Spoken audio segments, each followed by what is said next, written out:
ये है exercise 12.5 question number 14। अच्छा, आप देखोगे ट्रिग्नोमेट्रिक रेशियो तो यहाँ दो दो है, एक साइन है और एक कॉस है। और सबसे बड़ा मसला ये है कि एंगल बहुत बड़ी बड़ी है। 4 थीटा, 4 थीटा को सिर्फ थीटा में कन्वर्ट करना है, या 3 थीटा है तो उसको सिर्फ थीटा में कन्वर्ट करना है। इससे बगैर ये सॉल्व नहीं होगा। तरीके तो बहुत सारे हैं इसको सॉल्व करने के। एक तरीका कि 4 थीटा को पहले खोलो 2 थीटा प्लस थीटा में, फिर कॉस अल्फा प्लस बीटा का फॉर्मूला लगाओ, फिर जब 2 थीटा आएगा तो उसको खोलो थीटा प्लस थीटा में, इसी तरह इसको फिर इसको, तो ये बहुत लेंदी जाएगा। एक टेक्निक और है, इन दोनों पर sine u minus sine v का फॉर्मूला लगा दो। Sine u minus sine v का फॉर्मूला लगा दो। याद है फॉर्मूला क्या है उसके? 4 फॉर्मूले थे ना। Sine u minus sine v, ये बराबर था -2 cos u plus v over 2 और sine u minus v over 2।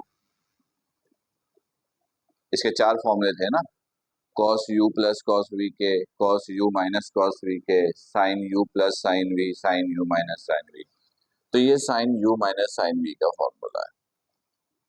सही है, ये फॉर्मूला यूज कर दो। सही है, तो अब देखो क्या होगा।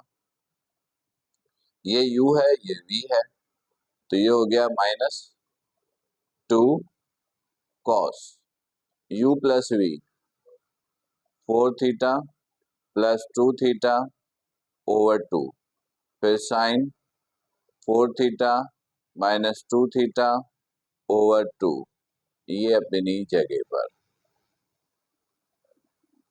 यहां तक ठीक है? यहां तक ठीक है?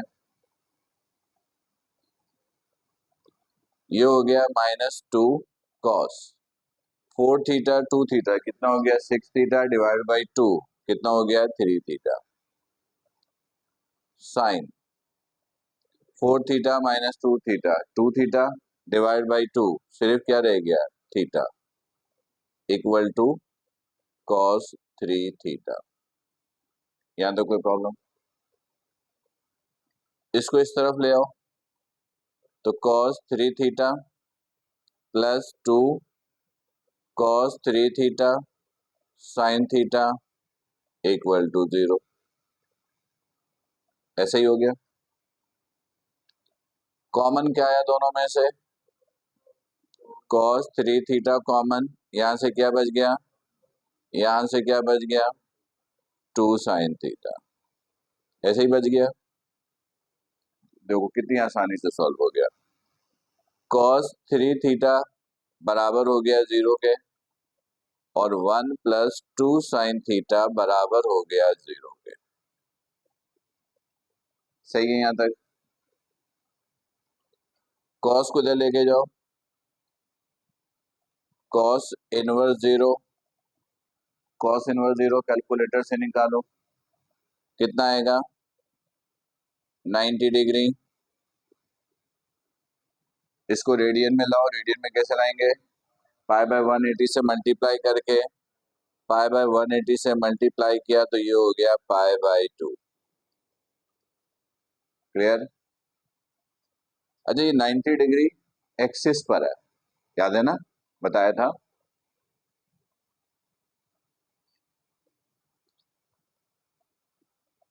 ये 0 डिग्री, 90 डिग्री, 180 डिग्री और ये 270। तो 90 डिग्री एक्सिस पर है, किस पर है, तो लिहाजा इसमें कोई फर्दर वर्क करने की जरूरत नहीं होती है। बस ये 3 मल्टीप्लाई इधर आकर क्या हो जाएगा डिवाइड, तो ये हो गया पाई बाय 6। क्लियर? सही है, ठीक है। लेकिन जैसे ही ये पाई बाय 6 हुआ, अब ये क्वाड्रेंट में आ गया। ठीक है,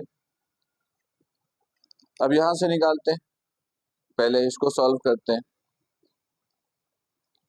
2 sin theta -1 sin theta is equal to -1/2। Sine आपको पता है, sign indicates quadrant,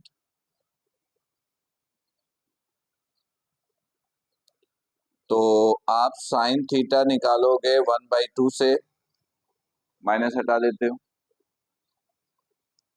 theta is equal to sine inverse 1/2। Calculator use किया, कितना आया, π/6। क्लियर है? कोई इशू है तो बता दो। क्लियर है?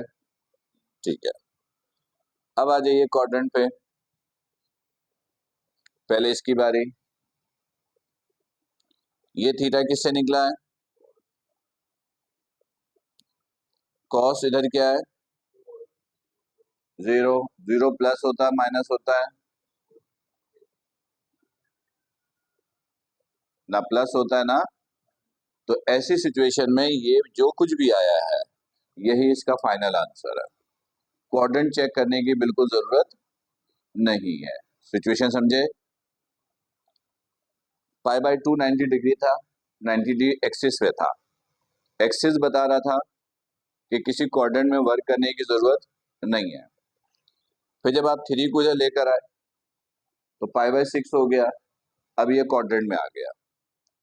अब क्वाड्रेंट में चेक करने के लिए क्या करते हो, ये जो कॉस है इसकी वैल्यू देखते हो पॉजिटिव में नेगेटिव में, लेकिन ये तो 0 है, 0 ना तो पॉजिटिव है ना नेगेटिव है, लिहाजा क्वाड्रेंट ऐसी सिचुएशन में भी आप चेक नहीं करोगे। इसका मतलब है यही आपका आंसर है।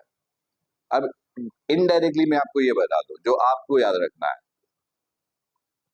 पहले ही स्टेप में अगर एंगल एक्सिस पे आ जाए तो फर्दर क्वाड्रेंट में काम करने की जरूरत होती ही नहीं है। पहले ही स्टेप में जैसे 90 डिग्री हमने एंगल निकाला तो कहां आ गया था वो, एक्सिस पर। तो ये कंफर्म था कि किसी क्वाड्रेंट में वर्क करने की जरूरत नहीं होगी।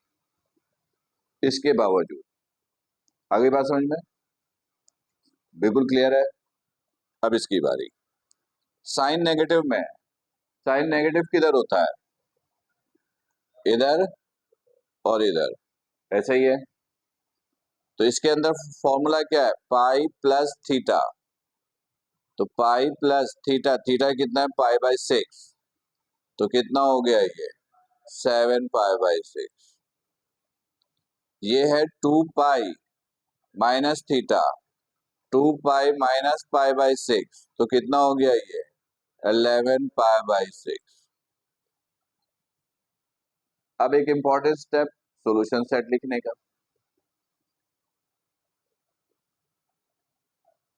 सबसे पहले ये π/6 प्लस किससे निकला है, कॉस से, 2n पाई, फिर u, 7π/6 किससे निकला है, साइन से, 2n पाई, फिर u, 11π/6 किससे निकला है, ये हुआ आपका आंसर। सही?